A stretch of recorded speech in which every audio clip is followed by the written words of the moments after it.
watu wanaoitisha maandamano tena ndio watu ambao walituambia sisi vijana kuwa wanatujali, kuwa wamechoshwa kutuona vijana hatuna ajira, wamechoshwa kutuona vijana hatuna maendeleo ya kiuchumi. Lakini ndio watu ambao mmesikia ajenda yao ya maandamano ni kuparalyze uchumi wa serikali kwa kuchoma moto biashara za watu, kuharibu vyanzo vya mapato vya hili taifa. Sasa naomba tujiulize, kama hiyo ndiyo njia yao, sisi ndoto zetu zitatimiaje ndani ya hili taifa ambalo fursa zote ambazo zinatupa sisi nafasi ya kutimiza ndoto zetu za kiuchumi na ustawi wa maisha yetu zinaenda kuchomwa moto hiyo 9 Disemba. Na pia jambo jingine naomba tulitafakari. Wanasema wanafanya hivi kwa ajili ya Gen Z. Kwa nini hao watu wanaojiita viongozi wa Gen Z wote ni wazee? Maana mimi naona ni vibibi na vibabu. Mange Kimambi sio Gen Z. Nuru Vazi sio Gen Z. Habil sio Gen Z. Kila ambaye amejipa kimbelembele cha kusema yeye ndo anataka kuwa viongozi wa sisi vijana kwenye haya maandamano sio kijana, ni ajuza, ni kikongwe.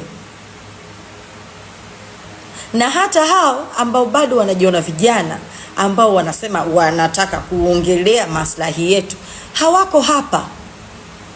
Je, ni kweli wanaelewa changamoto zetu?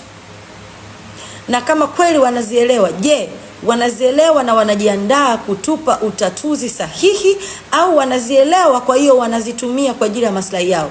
Kwa sababu what is kuparalyze uchumi wa serikali, kuharibu vitu katika sehemu ambazo vijana ndo tumeajiriwa, vijana ndo tunataka kuajiriwa huko.